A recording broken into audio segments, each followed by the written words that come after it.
Привет, физкультурники! Ну что, мы переходим к следующей теме наших съемок про функциональный тренинг. И сегодня мы с вами говорим про пресс. То есть мы будем сегодня с вами говорить про сгибание нашего туловища и нашего таза, в котором у нас больше всего задействована работа нашего пресса, нашего кора и все, что с этим связано. Окей, в каждом видео мы поговорим с вами о разных видах, которые мы используем в кроссфите. Скорее всего, мы, конечно, обо всех не сможем поговорить, но о основных таких, которых чаще всего используются, мы, естественно, с вами поговорим. Итак, друзья, все, кто меня знает, я Гоша, тренер, сам занимаюсь кроссфитом и тяжелой атлетикой. Все, кому эта тема интересна, обязательно подписываемся, ставим лайк. Вам не сложно, мне приятно, а YouTube полезно для продвижения моих видео, друзья. Так что обязательно не забываем, давайте, надо набирать обороты, так что, пожалуйста, подпишитесь. Ну что, народ, погнали!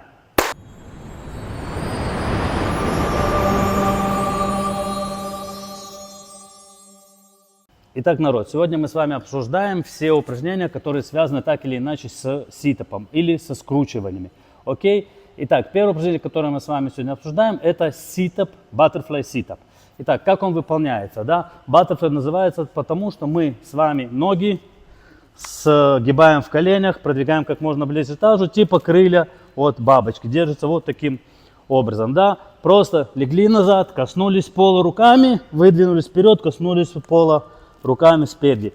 Итак, и упражнение самое такое начальное, самое простое. Чем оно хорошо, особенно для новичков? Тем, что мы здесь все-таки встаем не только с помощью нашего кора, нашего, даже более правильно будет сказать, нашей прямой мышцы живота, а мы все-таки делаем небольшую раскачку. Раскачка заключается в том, что наши руки уходят назад, а потом вылетают вперед и помогают нам вставать. И при этом, что главное, друзья, да, во-первых, это намного проще делать, когда мы сидим в баттерфляй, а, например, не с согнутыми ногами впереди. Вот, это первое. Второе, очень важное, друзья, это то, что когда мы делаем это упражнение, мы не встаем, то есть мы не делаем вот это и встаем с ровной спиной, да, мы прогибаемся, то есть мы заставляем наш пресс и сокращаться. Для того, чтобы сокращаться, мы должны что сделать? Мы должны верхнюю и нижнюю точку пресса привести одну к другой, то есть чтобы наш пресс сократился. И выполняется вот таким вот образом, постоянно выпрямляясь и сгибаясь. Ничего сложного, очень просто и очень понятно.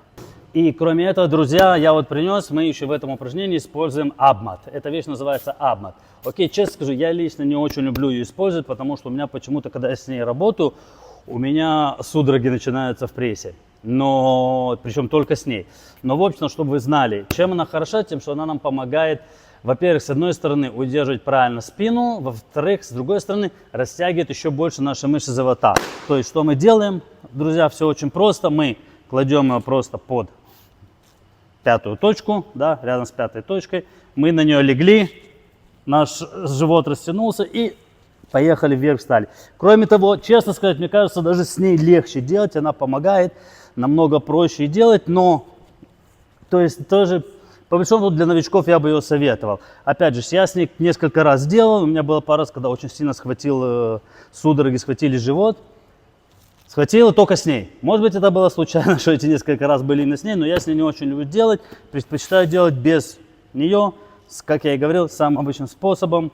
Просто еще раз легли, встали, потянули руками вперед, которые нам также помогают вставать. Это первое упражнение на сегодня.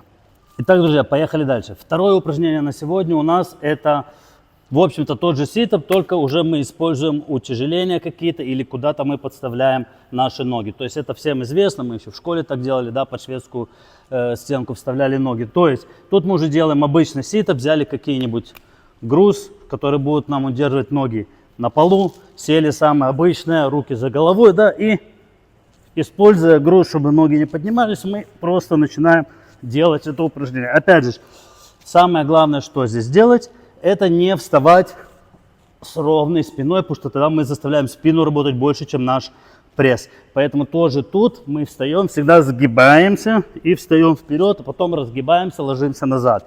Окей? Тоже ничего сложного. И как вариант, кто может делать без них, делайте без них. Хотя, если честно, я, друзья, редко вижу, когда кто-то использует их. Обычно их используют для чего? Для того, чтобы, совсем уже новички. Так, либо без них, либо обычно делают баттерфляй и все, и не мучаются с этими вещами. Дальше, следующий ситап, который у нас есть, это ситап с нагрузкой, то есть с каким-либо весом. То есть что мы здесь делаем? Все то же самое, друзья. Мы держим наш вес, на согнутых руках, да, можно брать любой груз, который вам угодно. То есть один из вариантов это мы можем просто держим, мы встаем и выпрямляем руки вверх. Это один из вариантов. Другой вариант можно просто держать на груди и также вставать с ним. Окей. И также можно держать за головой, просто с этой неудобно сейчас, а мне, если честно, лень вставать, тащить другую. Можно просто за головой, держа, так же самое делать. То есть любые варианты, которые вам в голову приходят, и с весом можно делать также ситапы. И нагружает неплохо, очень хорошо, как дополнительный вес. Естественно, как любая мышца, дополнительный вес, отклик у мышцы будет намного лучше. Ну и вообще, как упражнение, очень классно использовать, а не только собственным весом, чтобы дополнять какую-то нагрузку. Вот. И последнее, которое мы сегодня рассмотрим, это называется GHD. Прямо сейчас покажу, что это такое. Ну и третье, друзья, что мы сегодня с вами рассмотрим, это GHD. Окей, на ней кроме пресса еще также можно делать и гиперэкстензию. Очень классная, очень хорошая машина. Очень советую ее использовать, у кого в зале она есть. Действительно прорабатывает пресс. И, кстати, тут не только пресс, хотя тут, в общем-то, работа идет больше на скручивание, но тут все-таки кор включается намного лучше, чем на обычных ситапах. И, кроме того, на этой штуке как бы пресс прорабатывается намного, ну, я не знаю, не то, что лучше прорабатывается, но из-за того, что у него тут растяжение намного сильнее и амплитуда движения намного больше, как бы он прорабатывается по-другому. Как я сказал, кор включается тут уже действительно неплохо в работу. Да и вообще, я когда на ней только начинал, то есть если там ситап я мог сделать нормальное количество, на этом ты такое не можешь сделать. То есть тебе надо на нем действительно поработать, укрепить свой кор и пресс для того, чтобы начать делать хорошее количество повторений. Поэтому обязательно используйте. Итак, выполняется, друзья, все очень просто. Да? Здесь у нас есть подушки, вставляем ноги, садимся. Когда я сижу выше, например, то если я опускаюсь вниз, у меня спина больше чувствует нагрузку внизу, потому что больше есть такое сгибание в спине, разгибание, более правильно будет сказано, и мне чуть больно. Поэтому я это не люблю. Я люблю садиться пониже. Окей, и опустились вниз, коснулись руками пола, поднялись вверх, коснулись руками подушек впереди. Окей, таким вот движением работаем. Теперь, друзья, кроме этого, также здесь есть два способа, каким можно работать на GHD машине. Первое, это то, что вы можете напрягать ваши квадрицепсы и вставать больше с помощью их. То есть вы помогаете ногами вставать прессом. Второе, это можно вставать больше именно прессом самим. То есть каждый работает как ему удобно, опять же, все зависит. Например, когда я больше вставал только прессом, у меня еще и спина сильно напрягалась, и через какой-то момент начинали чувствоваться такие не очень приятные ощущения, и я просто прекратил. Я больше, конечно, встаю ногами, но даже если вы встаете ногами, то есть больше используете ваш квадрицепс для того, чтобы подняться вверх, поверьте мне, пресс там работает замечательно. Если вы особенно новичок и попробуйте сделать достаточно хорошее количество, такое приличное, несколько десятков, то даже если вы во время работы ничего не почувствуете, поверьте мне, на следующий день у вас будет все болеть, вы не сможете двигаться. То есть это очень классная вещь, и весь центр прорабатывает очень хорошо. Вот, поэтому смотрите, как правильно вам удобнее вставать, чтобы было комфортнее. И еще одна вещь, это вот то, что я сказал, расстояние ног, да, то есть я сижу достаточно низко, если уже сидеть чуть повыше. Опять же, все это зависит именно от комфорта спины, то есть я когда садился более высоко, я чувствовал больше пролом в спине, мне больше она начинала болеть, и мне было неприятно это делать, поэтому я сажусь как можно ниже, для того, чтобы спина имела возможность меньше выгибаться вниз и при этом чувствовать себя намного удобнее и комфортнее. И она у меня перестала болеть на этом упражнении. Поэтому это тоже вторая вещь, которая важно обратить внимание. Ну что, физкультурники, на этом все.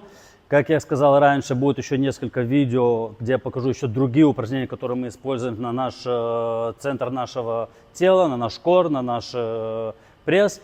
Окей, и как всегда, чтобы их не пропустить, ставьте лайк, подписка. Вам не сложно, мне приятно, а YouTube полезно для продвижения моих видео, друзья. И да пребудет с вами сила, народ.